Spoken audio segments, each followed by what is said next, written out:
be here tonight. I'm always very, very happy to be here, to be honest, and more happy to see my good friend smiling face up there in the north. Good evening to you, my friend and co-star of Carlton Live, John Rowe. How are you, sir? Yes, good evening, everyone. I'm very well, Trev. Put your hand up if you're loving your footy at the moment. Yes, you'd have to be putting your hand up, wouldn't you?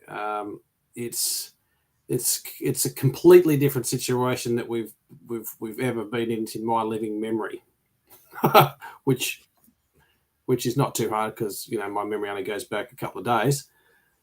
But yes, it's just fantastic to be in this position. It's just encouraging that we've got something to look forward to. That we want to go to the footy, we want to watch the footy. It's that we're seeing the blokes enjoy themselves. It's just it's a totally different situation that we've been in for the last many years. Yeah, you're absolutely right, because when you switch on the telly or you go to the footy that you're going to see a contest. We're up for it, no matter who we play.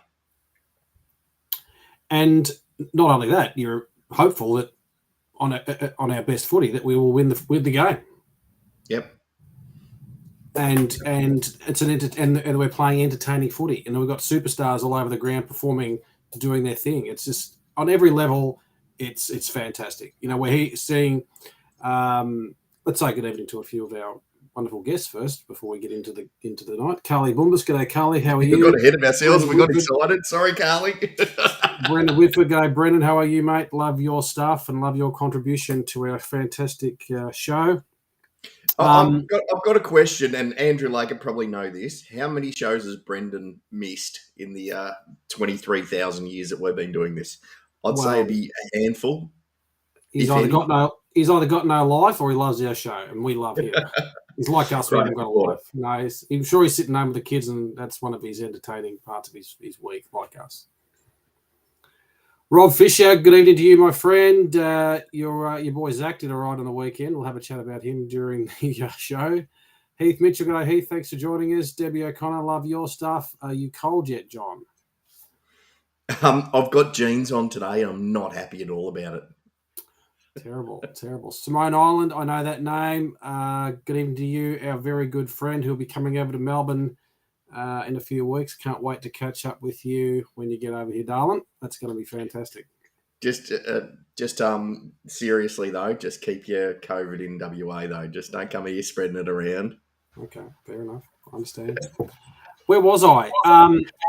The fact that typical Carlton, we've been shit for God so many years, and now there's a bit of complaining that we're not winning by enough. Is that typical Carlton? It is a bit, but I understand it, and that's one of the frustrations that I got out of it, albeit a small one, and that's got to be the way that we look forward. That we've really got to know how to smash teams and keep them down. I think who was it said during the week that you could ultimately psychologically destroy a team for 4 to 5 years by doing that, which is probably true. I mean, look how many years it took us to beat Hawthorn. How many years it take us to beat Richmond? It's probably true. But well, I'm psychologically destroyed from round one over the Hawthorn losses. So it's happening to me. It's happening to the players. But in the fourth quarter, first of all, on the funny side, at 3/4 time, the commentators were saying, it's a percentage boost, and how many more goals could they put on, and all this sort of thing. And I was like, did you guys not see the seconds the night before? Do you have you not seen Carlton or a game of football ever? But have you not seen Carlton for the last 20 years? Yeah. But the frustration was for me is that one of the commentators said we've put the queue in the rack looking for next week. And if that's the case, I'd be furious, because albeit you've got to get the 4 points next week. But Trev, if we had just denied them those 5 goals that they kicked in the last quarter, maybe kicked an extra 1 or 2 ourselves, which we're totally in the position to do because we dominated that game, that's as good as 4 points come the end of the year. Yeah, look, it's very, very valuable. We've seen in years gone past that the difference that a good percentage can make for sure, and we did fluff around it in that last term. There's no doubt about it. I don't know whether they did take their foot off, or was just us trying to be a little bit too leery. I don't know. There was plenty of opportunities. There plenty of inside 50s. But again, I'll take that. I'll take that type of win every day of the week. Oh, absolutely. But interesting in after the game, Patrick Cripps was interviewed, and that was one of the things he said. Not happy with the way that we finished off the game. So that's interesting. They know it's a problem. They should be, and that's great. That's the good mindset to have. Yeah. And it's we've gone from not performing in the third term to dominating the last few weeks in the third term to Yep. playing a pretty consistent brand of footy all through the last couple of weeks, even though the opposition have been, on the lower level of opposition. It's still signs for what is a growing team. Let's not forget that. Let's not forget where we've been. Let's Yep. not forget how long we've been into the Voss hierarchy. Let's not forget how you brought this up yourself last week. Let's not forget how long these guys have been playing together. Let's not forget that Charlie's coming back off a extended layout. Let's not forget all of those type of things, and that's an even more encouraging stuff for us to know that there's and even the guys are saying themselves that growth is there. Yeah, look, that's a wonderful thing, isn't it, Trev? That adds to the enjoyment that you were talking about at the top of the show, is that that there's so much more growth to go. We're blooding players like Jack Carroll, who just looks like an absolute, it's going to be fantastic. Albeit, as I said last week, temper your expectations. But again, he stood up and stood up when it counted. And we're just, there's so many players. Charlie, as you said, has just come back in. He's got so much more growth to do. H has got so much more growth to do. And I can't wait for H's response now that Charlie's ahead of him in the goal kicking. Charlie's taken all the plaudits. I reckon H will respond, that tiny little bit of rivalry. But, you've got this backline playing together, key position players. And this is one of your points, and I know that you want to talk about this. I'm not sure if it's now, but they're just gelling together. They haven't played football together. Yep. Good evening to you, Alicia Demery. Thank you for joining us. David Kilpatrick, good evening to you, sir. Danny Harrison, thanks for joining in, mate. Really appreciate you joining us. Heath Mitchells has asked a question about Marchie to bring what McGovern has brought to the team, intercept marking. We'll address that very, very soon, I'm sure. Brendan Whitford says we can't underestimate any side because we have to keep bringing our best every week. That is for sure. That is definitely for sure. Simone says she'll take a whole game ahead in top four. That'll be very nice. Every win is a lesson built by this group. Very good point, Greg. Oh, yeah. Sard stepped up, says Rob Fisher. He has stepped up, but I think a lot of us knew that he had that in him too. He's been super, super awesome. Super awesome. I got to stick my hand up and say I didn't think that he'd be that good. Yep.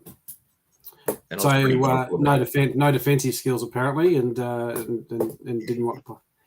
He's an interesting one. I'd like to talk about him a bit later in the show, and maybe it's a good time to address it now. And first of all, just I want to say again, consistent team performance on Sunday night, and that's what we saw. Consistent team performance equals Carlton wins in my book. Probably most teams, but for Carlton, I think more so. Yeah, absolutely. Do we want to get into the one of the points, one of the items of the show we're going to talk about is where we won it? Go for it. Yeah, okay. So apart from the obvious, which you said that we're playing as a team, Trev, I reckon the coaches have been watching a little bit of Carlton live. The hierarchy's been looking at a little bit of Carlton live for two reasons. Hi, Vossi. How you going? Good to see you tuning in again, mate. Great bloke. Since we've been going, I think there's two things that we've been on about, which have been very passionate about, very vocal about. The first one is doing opposition analysis before the game comes in. Now, I was I was a big supporter of Teague. You all know that. But the one thing that I really didn't like was when he came out and said repeatedly, when we play our way, we can beat anyone. And it was obvious that we hadn't done any homework on the opposition. We just relied on our game plan and our strengths to get us over the line. Voss and his team did their homework on Adelaide. Adelaide have been competitive and in some cases winning games by totally dominating the corridor and sprinting out of defence, slingshotting out of defence. And you know what happened on the weekend, Trev? We owned that corridor. We Mm, mm, absolutely owned that corridor, apart from a little bit in the last quarter where we mm, took the foot off a bit. And they were stuffed. We owned that corridor. We owned them because mm, of that. mm. And that was a big tick for me. All right, we've done our homework. We know how these guys operate and how to shut them down, and really did. That's the first one. The second one is, mate, the one that we've been harping on for I've got to say 20 years, even before I met you. So me and my mate Ash at the football is all the big talls don't go for the same fucking ball. And Yeah, you can see now that they are literally going one up, one down, aren't they? yeah, yeah. You know, they'll have one go for it, and the other one will sit at the front of the pack. Charlie kicked a couple of wonderful roving goals, didn't he? He was fantastic. He was a But small forward and tall forward on Sunday night. he was just everything. He was unbelievable. But that they're not spoiling each other. They're reading each other's runs. They're reading each other. How are they going to bring this to ground? And it's just fantastic. But it's basics, and it's the stuff we've been talking about for so long. But I'll let you get back to it. I've got one more point that I've got to make. It was the absolute reason why we won it. It might be the same point, and it's to do with our forward delivery. You know, Adam Chera holding the ball for that split second, dropping the eyes and drilling blokes, drilling them on a lead into space. Yeah, We can't be stopped when those blokes kick into space because Charlie and Harry will run into that space every day of the week. Zach Fisher can kick into space. He's got an amazing left foot. We know what Lockie O'Brien's left foot's like. We know Sam Walsh traditionally drops the eyes.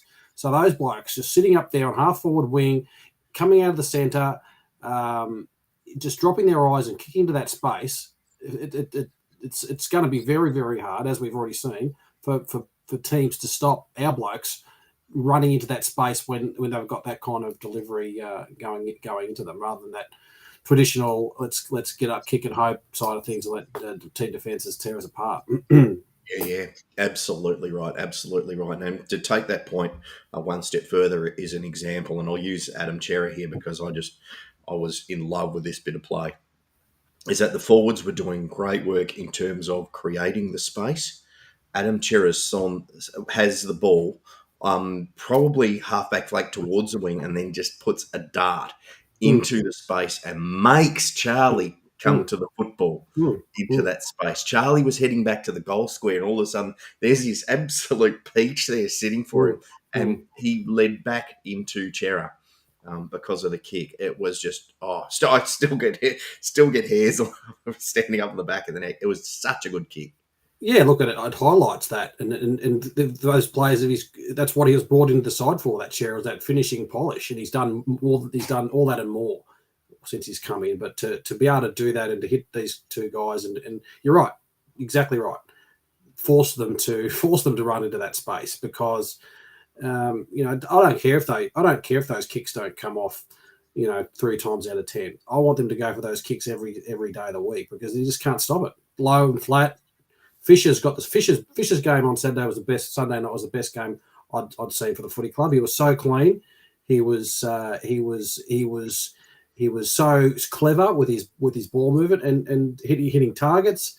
His eyes were up, and of course he got on the scoreboard as well. So and whether that's whether he's seen the role of Chera's been playing and I don't know whether it's just part of the development that the coaches have been putting into him, but he's been building. Fish, and I'd love that. I'd love him to bring that standard every week. Yeah, I think he's got that a little bit more freedom, hasn't he, to come up into the midfield rather than sitting in the forward pocket and reading ball off the hands. He's really got that. He's got more of a license to come up into it, which is what he was drafted for, really. Yeah. Obviously, he was never going to be your starting midfield, but to come in and to impact the contest, he's been fantastic at that. But yeah, he's super smart, isn't he? But because of his size, he's had to be. Super quick, super smart. And his ability to use the ball, like you said, is just immaculate. Great game. Yeah, probably one of his best. How did you I rate can't Carroll think of a second up? better. How did you rate Carroll second up? Yeah, very, very important game. Obviously, you can't bring, in your early stages. He had one out of the box, didn't he? Andrew Walker style for the first game, I would say. But this leads me into it was a great point that you raised. That wasn't the one that I was thinking of that won us the game. And Carroll was a perfect example of this, and I'll get into this in just a little bit. We won the game because we kept our feet. Adelaide were terrible at keeping their feet. They were just all over the place, which, under the roof at Marvel it's not acceptable. And we used to do that, and we used to slip over and just trip at exactly the wrong time. And Adelaide did that when the game was up for grabs. Now, the second part of that is if you do lose your feet, you get back, you spring back up like a cat. And Carroll did that. He got taken out in a tackle, could have just laid on the ground and just let the play out, got straight back to his feet, then handballed it to Fisher for a goal. And, that was, that sort of stuff is the stuff that wins you big games of football. Get straight back up, get straight back into the play. And then, I'm going to introduce a new segment to the show. Is your out of the seat moment. Do we have a segment? Do we have segments? I didn't know we had even. This is our first. I hope it's better than my quiz segment that's just fucking flopped in this first week. Dear. Where was I? Out of the seat segment. I've got no pants on, so do I have to actually get out of my seat?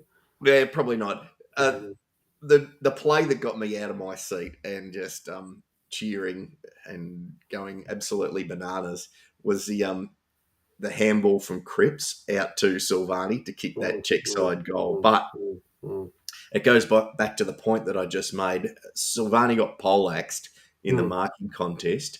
And instead of just going on the ground, staying on the ground, let the play out, again, like Carroll, straight to his feet, into the play, kick the goal. Yep. Amazing. Absolutely amazing. Good evening to you, Richie Benikaza. Thank you for joining in. Silvani, underrated presence in the forward line. Christopher Broberg loves how Harry and Charlie are going. Cripper looks like the Brownlow medalist this year. Cross your fingers. And mate, hope good to catch up with you if you're down this way. Rachel Wilson, hi boys. Thank you for tuning in, Rachel. We love your stuff. Brenda Whitford says that was a beautiful play. It was a beautiful play. But that kind of play and those kind of second efforts, they're infectious.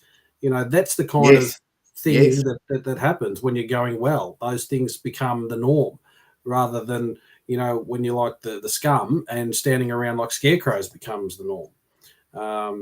When you're going well like we are, it becomes, that everyone sees an effort and they want to replicate that or they have to replicate that. Jordan Boyd set the standard early when he went back in the pack. That was my stand-up moment. Copped a bit of heat for being in the game. Came in late, obviously, as a result of Plough being out with an illness or something. And it was a really solid performance by Boyd, and he set the tone by putting his what on the line early on. Great game from Boyd. I was impressed from start to finish with him and his application and his ability to get to the contest, but even his skills are now up to par, and I didn't think they were. So I said during the telecast, I've got to have a big bottle of tomato sauce to go with my comments. Who else have you potted that you need to apologise to? Probably all the players. Do I need to bring out any previous recordings that we've made of our conversations? Yeah, probably, but just it wouldn't matter. That's just a but I'm first to admit when I'm wrong, and I was with Boyd. I don't know if you've heard the news, but there's some recordings that have been released that have come to surface of a certain issue that's going on in the filth zone. But we won't talk about that. No, you probably don't get the news up there in Queensland. No, what's going on? Oh, Lumumba's released some audio tapes of him and Buckley and some private conversations. Sorry, who has? Lumumba, Heretia Lumumba. Oh, okay. And I guess it wasn't complimentary. Oh, it's what do you expect when you release secret audios of things? It's just one side perspective, but anyway. Yeah, right. Less of them, more of us. Brendan Whitford puts his hand up and wasn't a fan of Boyd's inclusion. By the way, he played Sunday night. I'd be happy to have him in the side next week. Good call, mate. I wasn't a fan of that inclusion, but obviously we don't know as much as the footy club. But he was super impressive. And yeah, good luck. I hope he stays in the side. Now I'm fast forwarding ahead for 30 minutes, and he will be out of the side. Okay, fair enough. Thank you very much for joining us, ladies and gentlemen.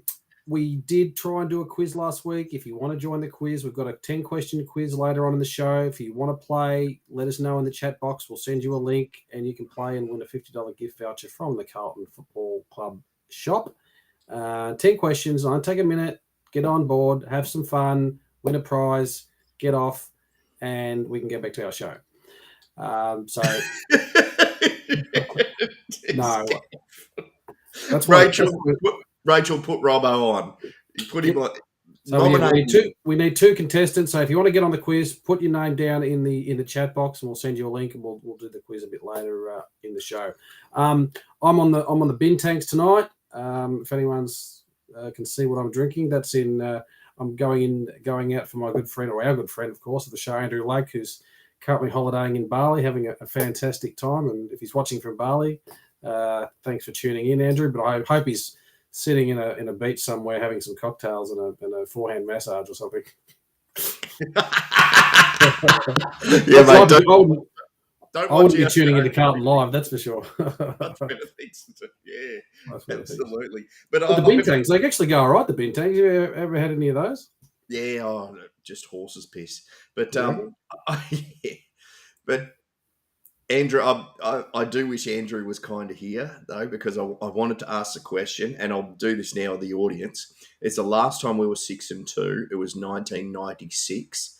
Wow. And what happened after that? Why did we go so bad? What happened from there? Where did it go downhill?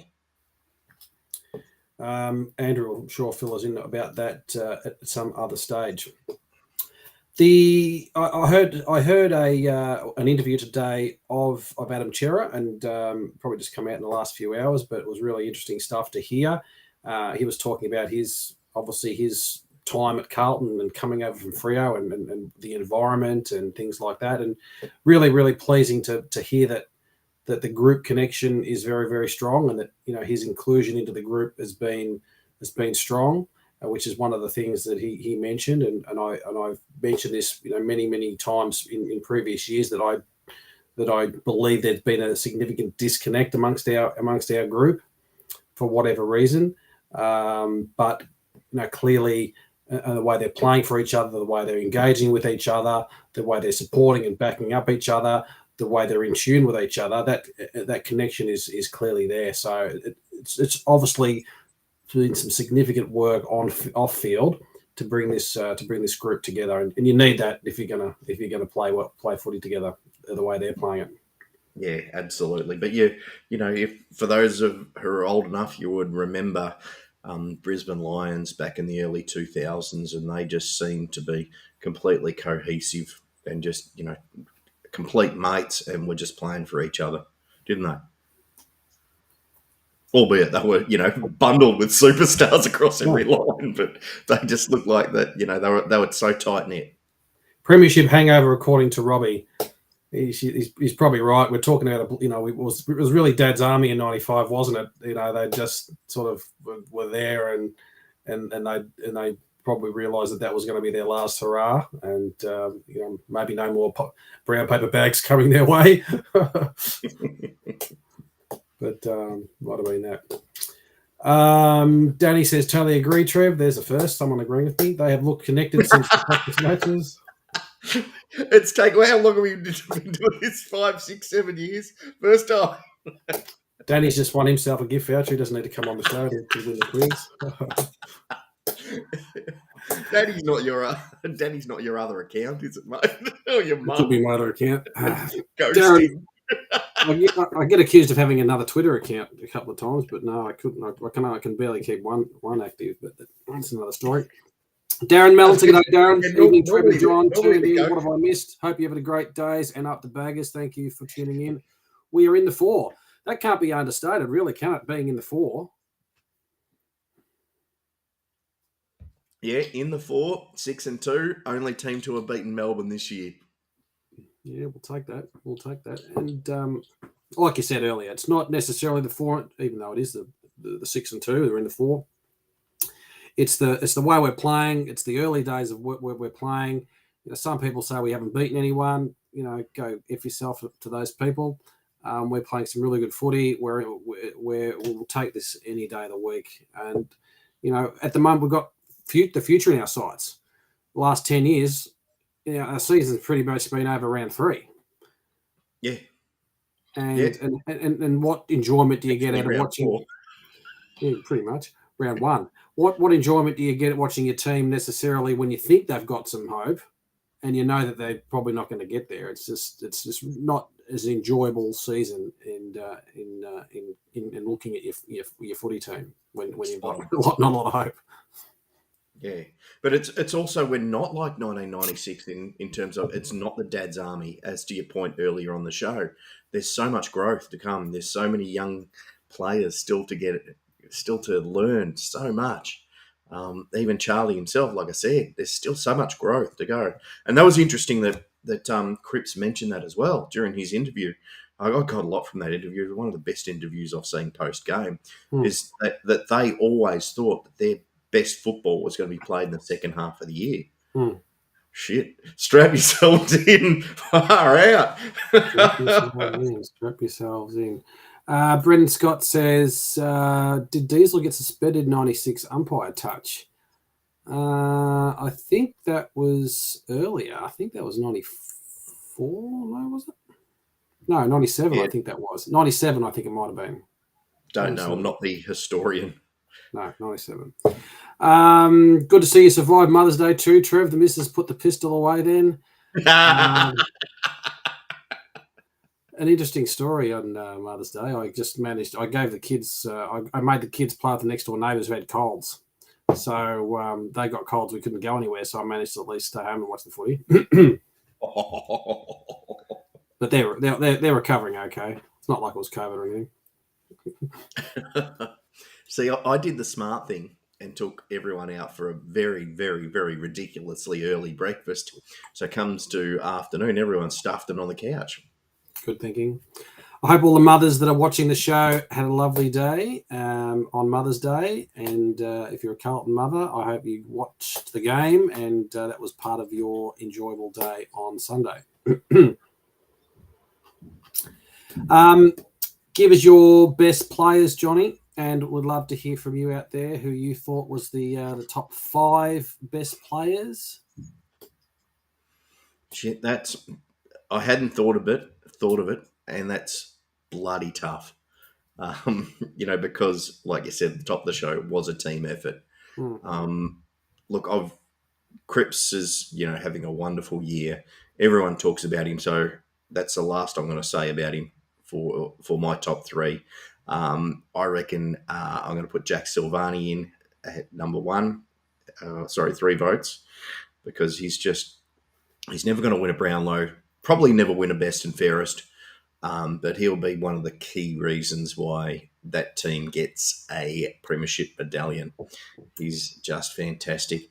I really want to give 2 votes to TDK as well. In the first 5 or 10 minutes of the game, he looked totally outclassed against O'Brien and picked it up and then just dominated the ruck. The way that he fought back and his ability to jump and tap was just exceptional and exactly what we wanted and exactly what we were where we thought he was last year. I thought he was amazing. And then there's Charlie. It's Just a lazy 6 goals out of just his backside. one of those players that you go to the football to watch. Doesn't matter who you are, what team you support, or whatever. Like Eddie Betts, you just go and watch, and you just go, I love this game. He's not even trying. He's not even trying. How sad would it have been if we didn't see any of Charlie? It just would have been so sad. Yeah. There was talk that it could have been the end of his career, and that just would have been so sad. You're right. He's just so enjoyable to watch, and I think it was bloody stupid. What's his name? Anyway, I can't remember his name, but might have been Waitley actually. It was like who's going to get it this time? Charlie, Harry, and he's just, you think he's out of it, Charlie, and he'll just jump over someone's head, or he'll put one arm out, or he'll do a small forward thing, and he's really enjoyable to watch. I love it. And why I like him probably a bit more than I do H is he doesn't play for freeze, as he just goes and gets it done. And hopefully there's a bit of friendly rivalry amongst them, but it's going to be hard for opposition to stop them too. They can't.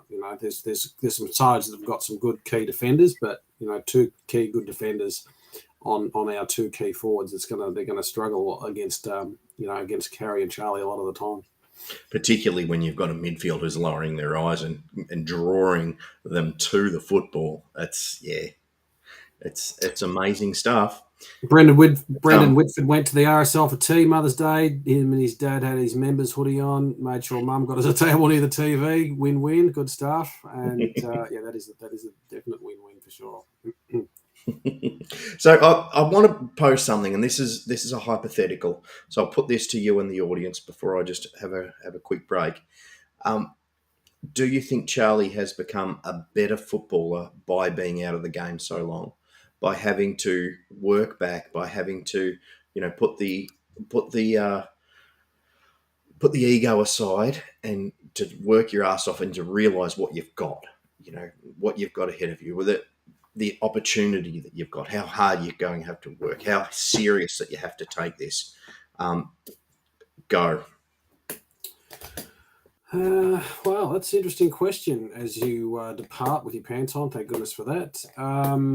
Johnny's question was, in case you missed it, is Charlie a better player having some time out of the game? I suppose I better answer it at first and give my assessment. I'd say he's probably appreciative more of the footy he's playing, given the fact that potentially he could not have even been out there at all, given the injuries that he's had. I don't necessarily think he's being a better player, but I think he was always going to be this type of player. I think we all knew that this is the kind of potential that he had, but I also think he hasn't reached the potential at all where he can be. So, better player. I don't think it's made him a better player. I think it's made him hopefully a more appreciative player, and I hope he enjoys his footy, and I hope he continues to do it for many, many, many years. Richie Benakaza, excellent point, mate. Excellent point. Everyone's become better because of Voss and Hamill. That's a really good point. We've been very, very critical about the development of our players over many years. We've had players that have come in and sort of gone by the wayside and been sort of nothing type players. We thought we've seen flashes from them. So we know that the development side of our side and our coaches have been severely lacking. It was one of the things that was shown up in the review. I talked to a North Melbourne friend today, and he was super critical of the lack of development of young players from his side. So excellent point there. The club and the way that they're now developing the players and coaching them is to be a credit. On that, with North Melbourne, Horn Francis has put negotiations on hold, which was interesting. Based on exactly what you just said there with North Melbourne, is and the situation that we would have found ourselves in had we not progressed is, are these players not getting developed, and do they need to go elsewhere to get the best of their career?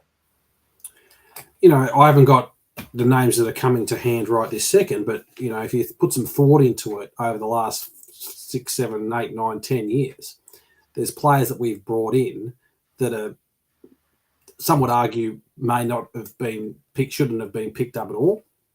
I've always had that argument of I just don't think that they've been in an appropriate environment to allow them to flourish and grow as a footballer. So, and Richie, you might not have seen that because you're pissed off somewhere. That it's the environment now that they're in that is part of that development. Yeah, and I think the poster child really is Kennedy. He was out. He was delisted, re-rookied, and now just signed a 2-year contract at senior level, and probably on some handy coin, I would say. Who are you talking about? Kennedy. Oh, yep, that's a very good example. A very good example. With Lob, we're still up in the air about Lob, but he's been giving those opportunities. And seems to have developed. Fisher's coming along really nicely. Brendan Scott Hansen has got a big part of that. 100% agree. I also think Luke Power has been working consistently or working with the younger blokes as well. So I think he's had a lot to do with it. It's this review happened probably a bit too late, but it came and it's now in place, and it just found lots of holes in our football structure, and we've seen the big changes that have been swung. It's obviously paying a lot of dividends now. Yeah. Look, at probably the critical part that I would have now is based on history of recruiting now. It's like, who are our top paid players? It would be Martin. It would be McGovern. Cripps. Cripps took a pay cut apparently, but yeah. Oh, you're talking about recruited players or players that we brought in on? No, even for the team, who would be our top paid players? Yeah, so it would be McGovern, it would be Martin, it would be Williams. I don't think Sard had that much, but you think of those top paid players who are on the team, how easily they are substituted now because of what we've brought through and the depth we've got through. Like there's talk that Martin will miss a couple of weeks. Won't be missed. That I don't want to cut. Sorry for cutting in, but I was thinking to myself that might actually be a little bit of a blessing. Yeah, well, you get someone in who's can run through the midfield as well, and I've got David Cunningham on my mind for that particular role. That can go in, play through the middle, be dangerous down forward because of his speed and his smarts.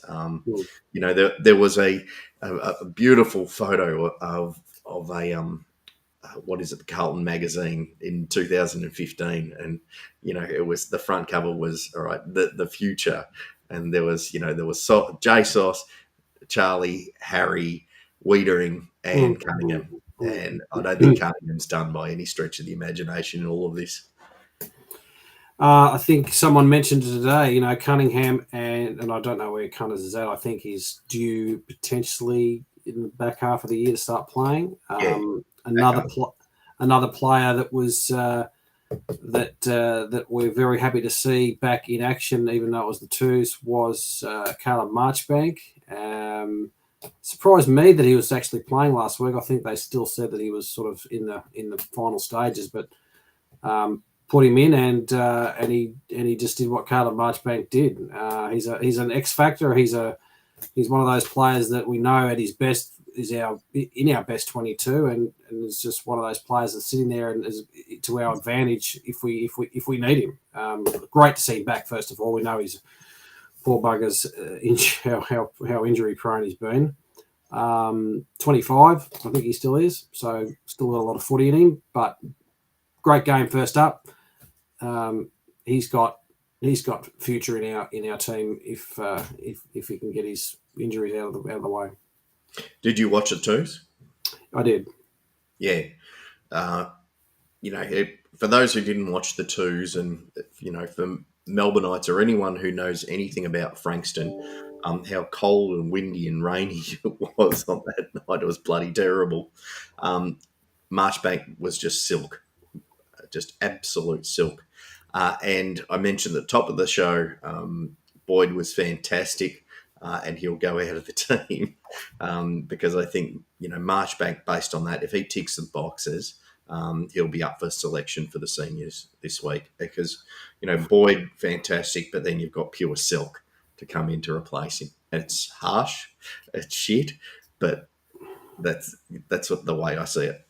I can't see them bring. In fact, they won't. They will not bring Marchbank in after one run in the twos out at Frankston. They'll build him up and get some games into him. There's no need to play him. I don't think in the twos in the ones. It'll I think hamper his comeback and development. I think the more he, 2 or 3 games in the twos doing what he did Saturday night, playing 2 full games at least.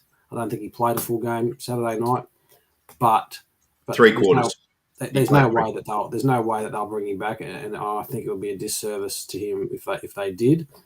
But with our back sort of sorted, really, in some way, you could argue Sard, Doherty, Wiedering, Williams. I suppose there's a couple of floater stocker that's in there that's available. Who else am I missing? Footscray guy. Lewis Young. So Yep. Newman. So our back six is reasonably okay. They're going very okay. We've got Plowman that comes in and he did a beautiful job the week before. Is there another role for Marchie?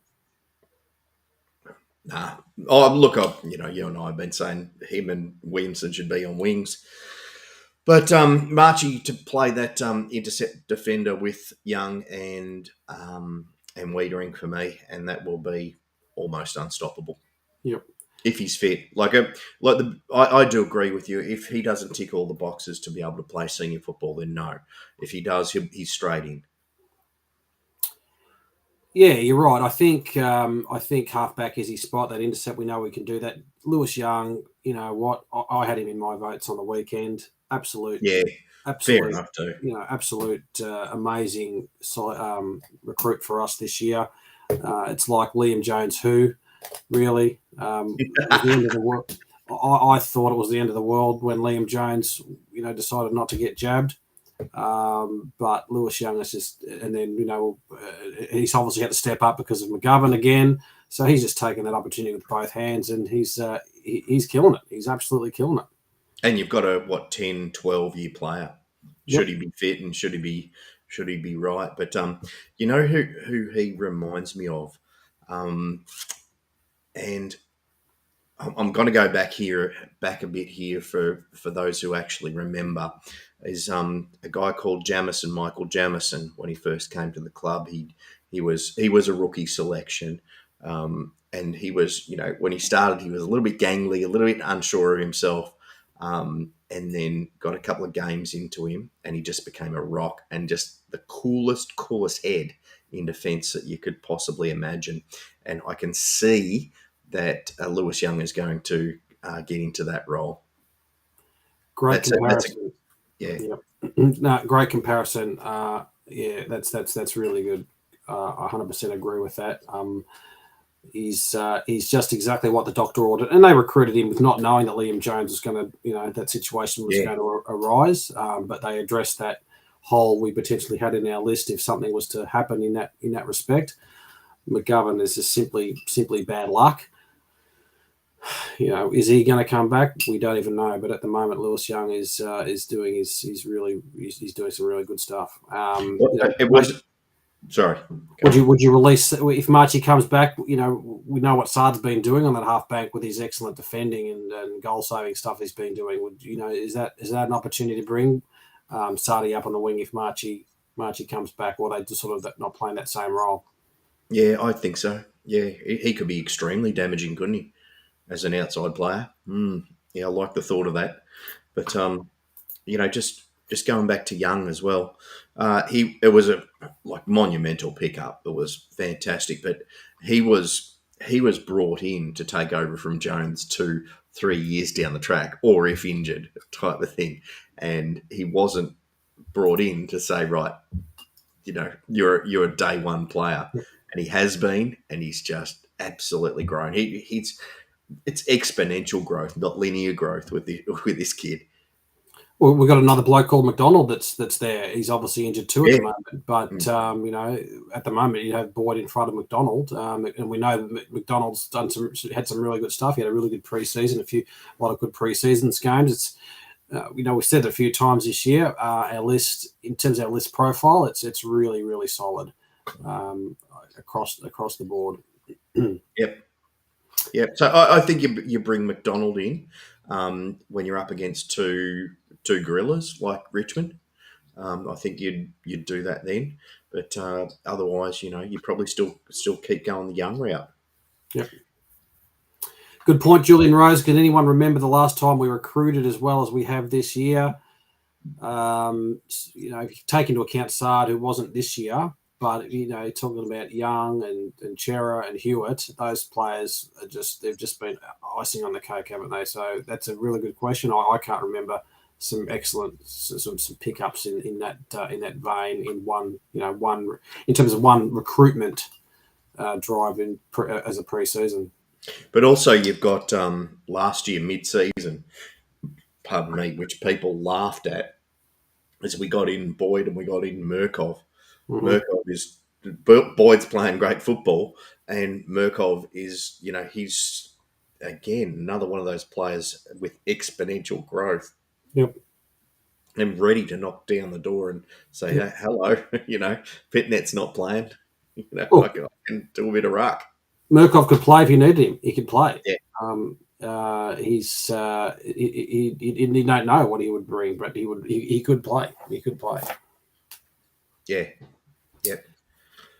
All righty. Does anyone want to play my quiz? Come on. We need 2 people. You need a webcam.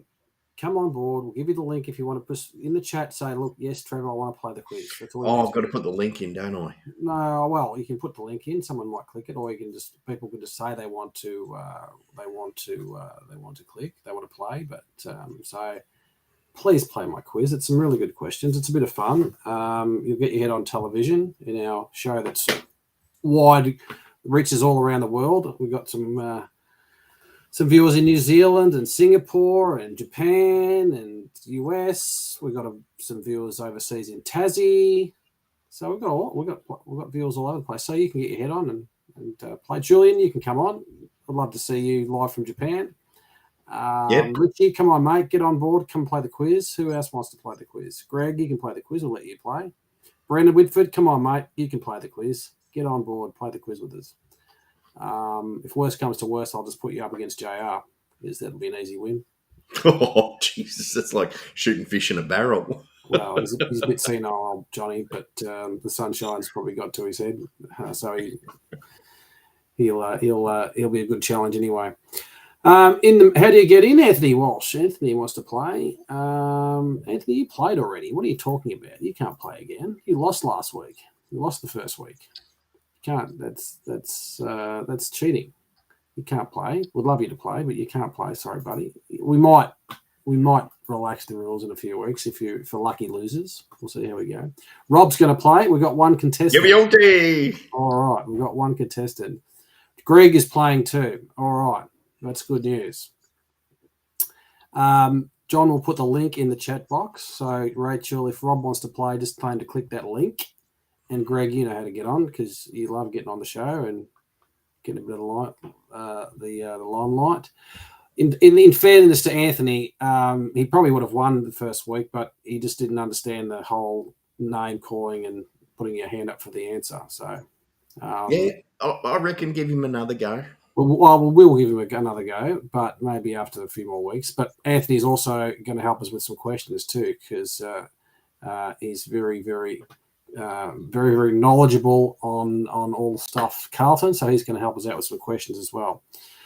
While we're waiting for while we're waiting for Rob and Greg to come on, let's have a chat about this week's game, GWS. We haven't travelled that well. We've, our two losses have come Freo and the Gold Coast. So GWS back against the wall. On paper, we should win, but you know what you do with paper. Yeah, look, it's interesting. It's they're both on. Hang on, mate. Let's get right into it. Let's get into the quiz. They're both here. Let's first introduce Greg. Both on. Hang on, Who's mate. a familiar favourite. Let's get into the quiz. They're both here. Let's first introduce Greg. Greg needs to turn his mic off. His show off. Let's get into the quiz. They're both here. Let's first introduce Greg. Greg needs to turn his mic off. His show off. Hang on. Let's get into the quiz. They're both here. Turn him off. Greg needs to turn his mic off. Hang on. Quality television at its best.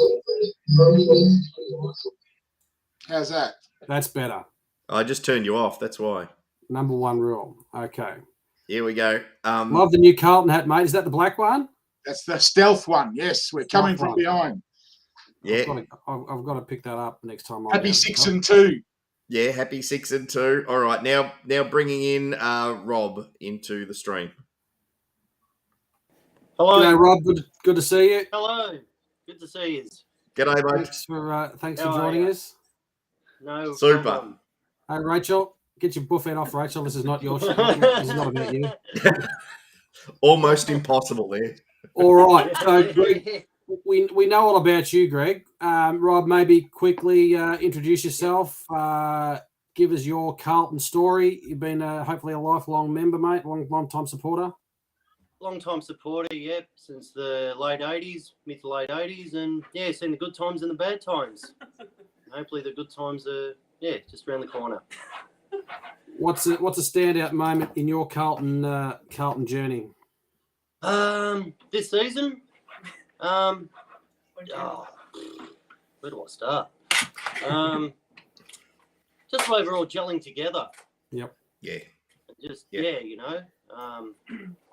Seeing Krebs, we want to put the last 20 years behind us, so it would be good to put this year up as a standout. Yeah, Definitely, and Cripps, he has been a highlight. It's just a different player, isn't he? You know? Yeah. If you remember Clayton Oliver, 3-4 years ago, maybe even 5 years ago, like he was big, rotund. You know, that was the sort of the body shape back then. You know, to almost be a rugby player in the midfield, and then he totally changed his body shape and cut the competition apart, which I think is exactly what they've done with Cripps. Greg, you're flying over for the Collingwood game. Simone's flying over, so we can all get together for a little catch-up. She reckons she can out-drink you. Oh, I don't doubt that, mate. Don't doubt that. No, definitely fly down for the Collingwood game. It'll be good to catch up and say good day, and we'll treat you to some local Melbourne entertainment like you're trying to encourage me to go to. I used to live in South Yarra, so you'll have to live up to that. So, all right. Let's do this quiz. The rules are: there's 10 questions. Please don't let there be a tie break because I haven't got another tie break question. If you think you know the answer, you need to say your name. Greg, your name's Greg. Rob, your name's Rob. Just come. Most of the time. Or what does Rachel call you? Oh, dickhead. I don't think it's fit for. Yeah, no, I don't think it's fit for. Okay. Rachel, no helping, please. No, Googling. Otherwise, we'll disqualify you. Johnny, you're ready for my visual. You're ready for my visual overlay question? Yep. Don't put it up yet. Don't put it up yet. What do you mean a visual overlay? Well, you know, we're a highly technical show here. We've got all the tools. Okay. All right. First, you're Johnny. You've got to listen to the voice on who's first. All right. Yeah. Okay. Rob, if you can sit down, mate, get out of the light behind you. It's Is that better? Let's go that way. Oh, yeah, just put it up on the. Rachel's got Yeah. her boobs on TV. Well done, Yeah, mate. she always does that. Goes straight for the rack, doesn't she? Fair enough. Is that better, guys? This is a family Yeah. show, Rachel. Great, mate. Yeah. Oh, yeah. Yeah, no, that's All great. good. Actually, beautiful. turn the light off, Rob. I can see you a bit clearer now, and you're a bit rough tonight, so maybe turn the light off. Yeah. All right, here we go. Okay. Everyone at home can join in too. Everyone else that's the audience can join in. Okay. Ready. Question 1. Do you want to test your buzzer, Greg? Greg. Rob? Rob. Good work. Okay. In the 1999 preliminary final, what player had the ball in their hand at the end of the game? Greg. Rob. Johnny or the judge? I think it was Greg. Greg. Yeah, it was Greg. Murphy. Justin What's his Murphy. first name? What's his first Justin name? Murphy. Greg is correct. I Greg think, with 1 point. unfortunately, here Rob's on delay, so this is not going to be a Oh, fair. that's all right. Yes. All good. I'll just speak slower. Okay. Question number 2. Stephen Kernahan had a brother that played for Carlton. What Rob. was his name? Rob. Rob, definitely. David. David Kernahan is correct for 1 point for Rob. Greg has 1. Rob has 1. Question number 3. Wayne Johnston wore what number at Carlton? Greg. Rob. I think I saw Rob's mouth move first. Yeah, it was Rob. 7. Correct. Number 7. At That's home, in a row, you're that playing one. along. Everyone's getting the questions right. These might be too easy. Okay. Question it number up. 4. Hey? Crank it up. Go difficult. Question number 4. What team did Carlton play at our last official Princess Park game? Rob. Yep, Rob. Melbourne, was it? Yep. It was Melbourne is the correct answer. Good work. Jeez, Rob. Where have you been hiding, buddy? I've been around. That's what Like a Rachel tells us as record, well. baby, round. Okay. This is for a $50 gift voucher at the Carlton gift shop, by the way. Oh, cool. Greg, the second prize will be a lap dance down at Spearmint Rhino when you come over. Unfortunately, mate, you're giving. I'll take the second prize. Okay. Johnny, this is my visual question. Oh, shit bags. Oh, come on. The question is, when Johnny puts this up, you need to name the person in this photo. Oh, yes. It's a prep. Me. Greg, who is Yeah, it? It's the Prime Minister. yeah. Who Name. narrows it down? We need an answer. Fraser. No, it wasn't Fraser. No. Rob, do you know the answer? Whitlam. The No. one before Fraser. It is Sir Robert Menzies. Menzies. That's it. Debbie Good O'Connor question. with the win there. In his Debbie bed. At the same party. Julian Rose there. Good work. Hey, hands Nice. up. Great tech work by JR there. Good work. Good work. I'm glad I stumped you blokes there. Okay. We have Greg with 1, Rob with 3, with 4 questions remaining. And we've got Rachel with 2 that she keeps 5 putting the questions camera on. remaining. Greg will get this for sure. and if we go all right, Rachel will recreate the answer. What was the name of the streaker in the 1982 grand final? Helen D'Amico. No, your name's not Helen Oh, D'Amico. Greg. I don't know. Johnny, do we give him that? Do we give him that? Yeah, definitely. Living in Darwin right now. Okay. Helen D'Amico was her name. I was there. Good work. Rachel, So, you're not going to do it. Rachel, you're not going to do a Helen D'Amico for us? Not today. Where's that Carlton scarf? So, an extra point question here, just out of the blue. What ad did Helen D'Amico feature on? Ooh. Avco. Gillette razors. Toyota. Oh, yeah. Bang for Rob. Oh, It was the- oh, It was that series where those 2 comedians did the Bruce Dool ad, right. and they actually got Helen D'Amico to come in and go. Oh, what a weird Toyota. I thought it might have been Gillette razors. Toyota moment. There you go. Okay, how you doing at home? Debbie's getting them right. Julian's getting them right. Bretsky's getting them right. Okay, next question. Question number 7.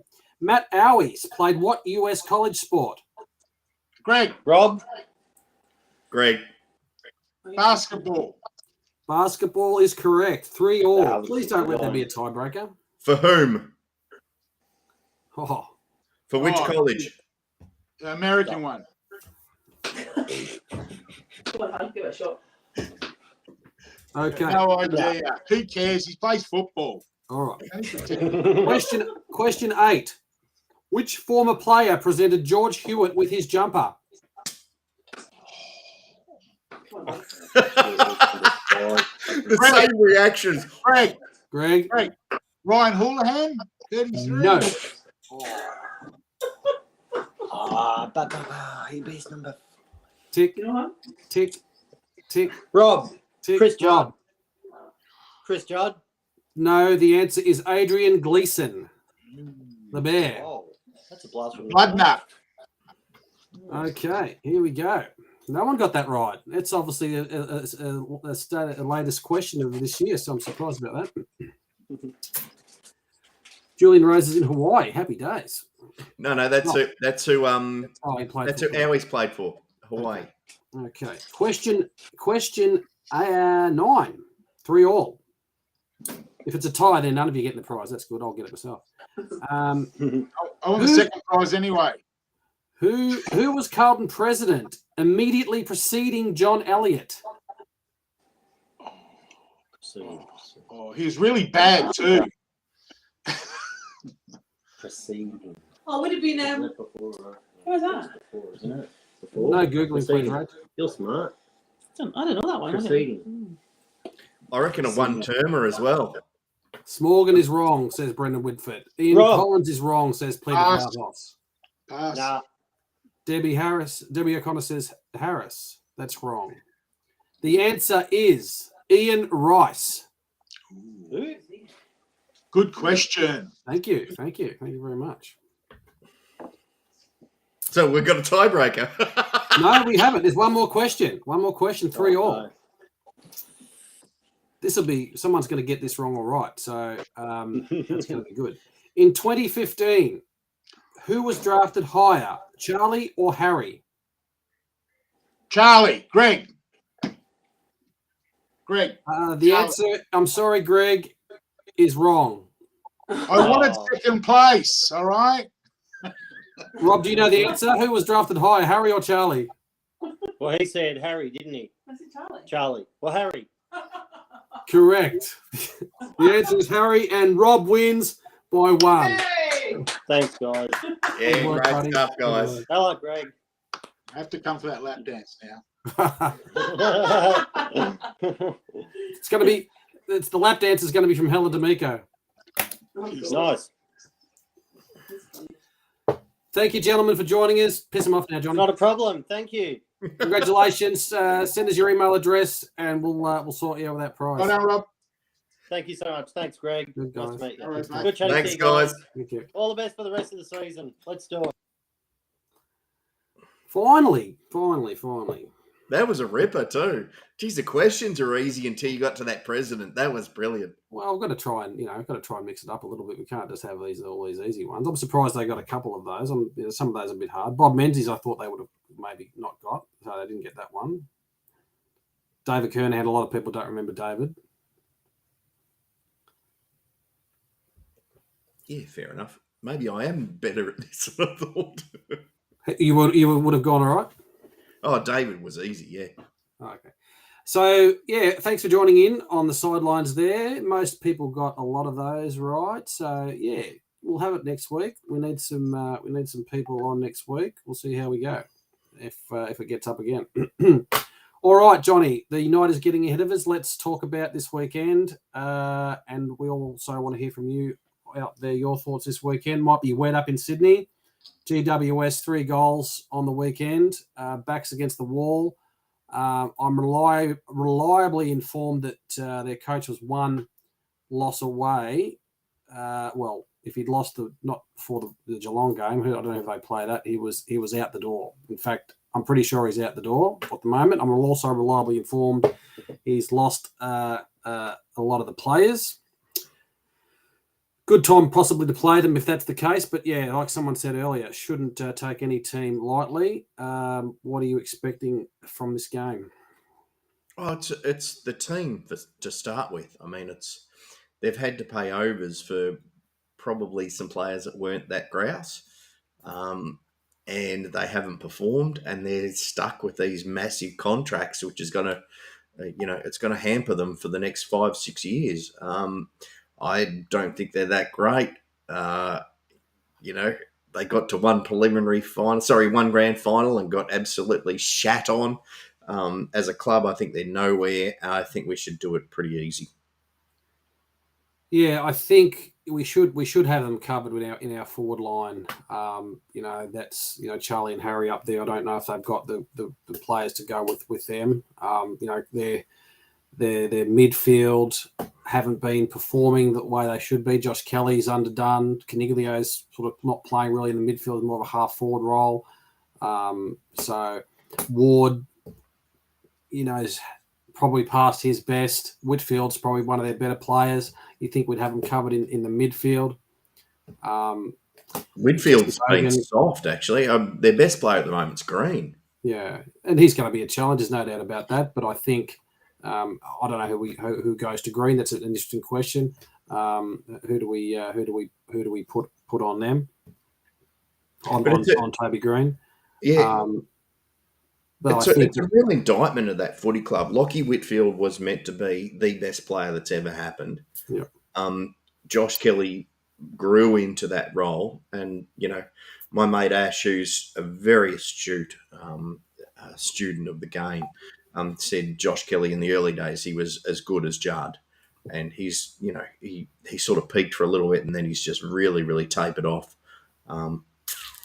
They're nowhere, man. Of course, Kelly got offered $1 gazillion to go to North, even though he probably should have, maybe that was a good decision to stay where he is at. But I think, they're a footy club that's, as I said, I know they're internally in turmoil. I know that, I know one of the players' dads who's given me some intel on where they're at the moment. They're in all sorts internally. Some good young players coming in, but. Again, back on paper, you'd think we'd have their measure. Do we bring Plough back in for Toby Green? Is Boyd done enough? I think Bretsky's saying that Marchbank will come back in. That's a doubt for me. Stocker potentially is over his injury. Does he come straight back?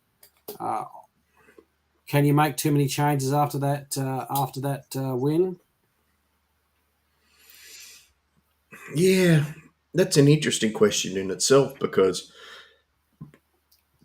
do you make changes now to what your September team's going to look like, or do you reward those who were there?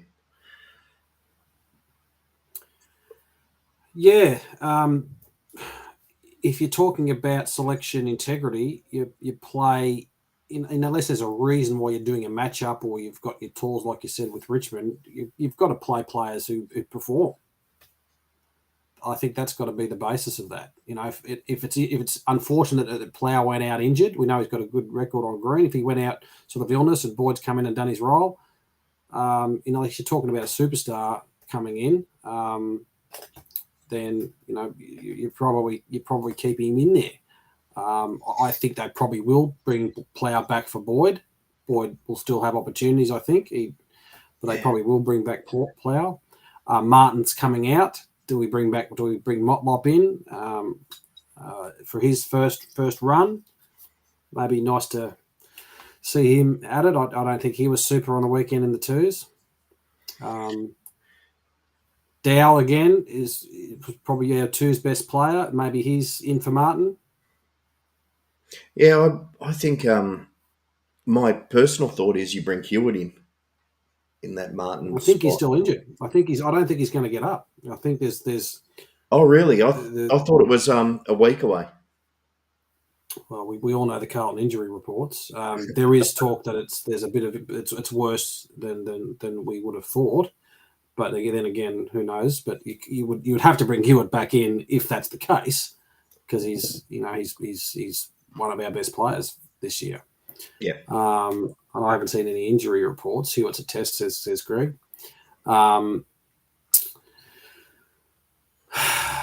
Yeah. I could probably only see a couple of changes, but I wouldn't be surprised if they just swapped out Martin for someone. Yeah. Do you think I'd like to see? You know who I'd like to see play on Toby Green? Liam Stocker. Yeah, for sure. That would be an awesome matchup. It would be. But if Plowman's got the record, then you've got to bring him in.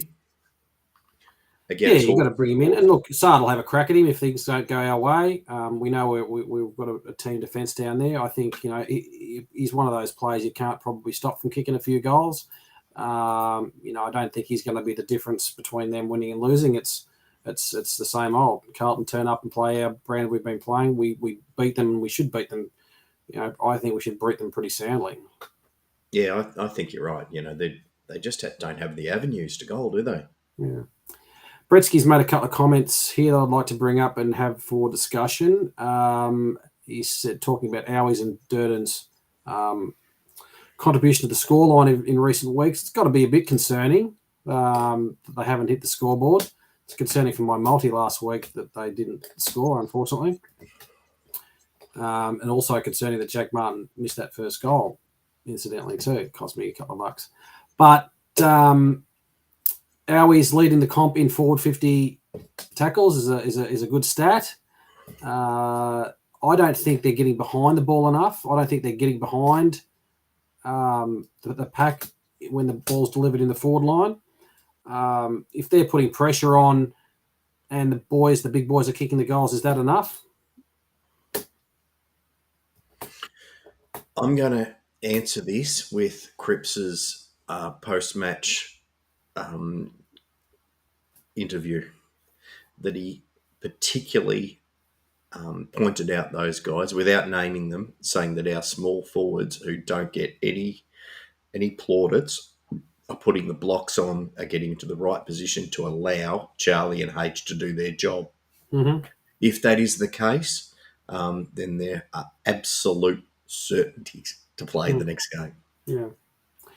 Yeah, it's probably something we don't think of as our first, call when we look at our small forwards. You look at, you need to perform and get those goals, but we forget that there's role players to play, and it's a team sport. And if they're just sacrificing their scoreboard stuff for the big boys when we need them, because why wouldn't you?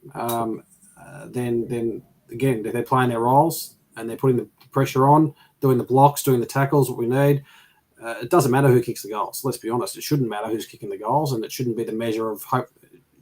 It typically would be the measure of a small forward on how many goals they're kicking. But I think their time will come. They'll be there when there'll be a time when Harry's not getting the footy, or they're getting Charlie's not leading up enough, and then they'll come and the small forwards will take over. We saw that earlier in the year. So I think those two remain in the side. Are we starting to see, and that God forbid that I say something wrong here and jinx the whole thing? Are we starting to see a team forward line? I hope so. I definitely hope so. We always talk about a team back line. Are we starting to see a team forward line? Well, it's a great point. It's a fantastic point. We would hopefully it's a team Carlton. We're seeing Cripps kick goals. We're seeing Jack Silvani kick goals. The goal assists. I think where Durden's got to be up there. I think in the league in goal assists. So for me, I think they're doing a really good job. But yes, it'd be nice to see them hit the scoreboard a little bit more. But if they're doing their job and we're winning and Harry's kicking 6 and Charlie's kicking 4 or 5, then I'll take that any day of the week. Yeah. Bruce, now the reason why disagrees. He says we simply need goals as a small forward. Fair enough. That's a fair enough comment. Yep, fair enough. it'll be interesting. It'll be interesting. Mop is there waiting. No need to rush him in there. He hasn't set the world on fire necessarily. Will he get his spot? Will he get his chance? I hope he does. At the moment, yeah, a winning form and winning team is good form, and that's all we really want at the moment is those 4 points. Yeah, that's right. Now, I've been a massive rap for our number 4 in weeks gone by and years gone by. I just see the work rate that he does. I didn't think he cut it on the weekend. Would you replace him?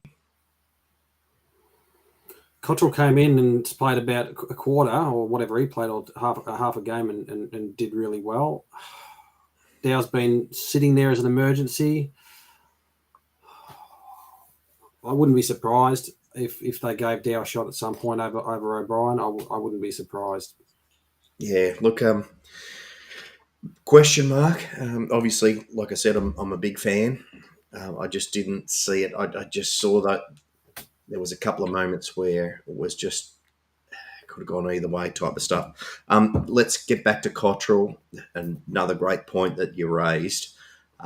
I think I might have said it on the show last week. I definitely said it off air that I did not get the Cottrell being the sub. I'd much rather have someone who's more flexible around the ground to be able to play different roles. And now seeing what I saw on Sunday, I totally get it. I totally get it because we play a brand of football where in the fourth quarter, and we saw it, we were stuffed, absolutely stuffed. And in comes at halftime or after halftime this Energizer Bunny, and this, as he was called by the commentary team, and all of a sudden we completely lift again. And he was like that. So I totally get it now. Yep. Jason Allen makes a good point. Good tank for O'Brien. He was at the game watching him, unrewarded running that got into Nunes. That got Nunes that goal, which is a fantastic goal, by the way. And how's Nunes? He's just he loves to play that Nunes. He gets plenty of the ball, and he's smart footballer, and he's probably cemented his side for a few weeks too. Yeah, gone. You said that last week. He was probably in our best. He was probably in our top 6 last week. Yeah, look, when you're 6-2, you've got to be looking to September, don't you? And you've got to be looking at, all right, who is in your September team now? Okay, Hewitt's got to come back in. We've got to have, players like Jack Carroll in there and experiencing it and going through. Someone's got to go out. Overall, you'd have to give a tick to the selectors this week. Like I said, I think Martin probably may have given them a little out there to try someone else. Yeah, in that spot. Maybe Kennedy could play half forward if they decide to bring Dow in to run through the centre as well as another midfielder. Kennedy is a good high marking option and can kick goals and can obviously swap in that midfield. So that's an idea as well. Marchie a few weeks. Love to see. It'd be great to see Marchie back in. I can't see it happening. Straight in. I disagreed with what you said, by the way. Okay. But yeah, straight in for me if he ticks the boxes. There was another point I was going to make, and it's now gone. I'm sorry. That's fine. You're gone too. So is the show tonight. It's been awesome. Thank you very much for joining us. Last word, though, will be your tip for the weekend. Of course, you're going to tip Carlton. We know Johnny in the past hasn't tipped Carlton sometimes. He's got a severe reprimand for doing that, and it won't happen again. Give us your margin for the weekend and any kind of thing that you're hoping or expecting to see. Greg says Blues 35. That's a good margin. I'll take that. Johnny, what are you hoping to see on the weekend? What are you expecting to see? And give us your margin, mate. I expect us to do similar to Adelaide, what we did to Adelaide. I do expect us to travel well this time and to knock all of those things that have been travel problems on the head. And I reckon we'll do it easy. Scattered showers on Sunday might make a little bit of a difference. What time are we playing? It's a late afternoon game again, isn't it? Oh, fuck, I hate the Sunday games. Sorry. I shouldn't say fuck. Fuck. Showers expected Sunday, but who knows with the weather forecast these days. Blues by 20. Debbie says, thanks, T and J. Thanks to you, Deb. Peter Vlahos, 20. Debbie says 22. Kennedy up against his old mob. Fire up, 25 points. Kennedy, it'd be nice to show up those other midfielders are on $1 gazillion like Whitfield and Caniglio, wouldn't it? Be good to show them up. I'd love him to have a really good game. Yeah, 6 goals plus, mate. 6 goals plus. Bretsky wants blood and not to die out in the third or last. Yeah, that's nice. I wouldn't mind putting GWS to the sword. Blues by 36 says Phil. Good on you, Phil. I'm Get on board. too. I'm the way with you too. Another win is what I'm hoping for. Less loving the footy at the moment. Loving what we're doing. We're going to lose a couple. We might think we're going to win, but at the moment, it's enjoyable seeing our team out there playing. Not if we're doing opposition research. Finally, then we will get to a stage where we will win the ones that we're meant to win. What have we got coming up? We've got, let me see, we've got GWS, then we've got, why don't this stupid thing work on here? I'll just try and find our up-and-coming games. It was Sydney after that, wasn't it? Yeah, that's right, on the Friday night, Sydney. GWS, Sydney, what's after that? And then a break, I think. Then we've got the Filth on the 29th of May. So 3 wins possible. Let's concentrate one at a time. And I think, Blues by 6 or 7 goals would be nice. Yeah, cool. Thank you, everyone, Thanks, tonight. everyone. It's been a fun show. Thank you for our 2 guests, Greg and Rob, doing the quiz. That was fun. That was fantastic. Don't be shy. Come on next week if you think you know a bit about Carlton. It's a bit of fun. As you can see, you don't need to be attractive at all. Greg and Rob have proved that. Johnny proves that every week. You just need to come on and have a bit of fun. Oh, nasty. Real. Good night, everyone. Thank you very much for joining us, and we shall see you next week. Thank you, Johnny. Love your stuff. Have a good week. Good on you, mate. God bless. See you all. Cheers, mate.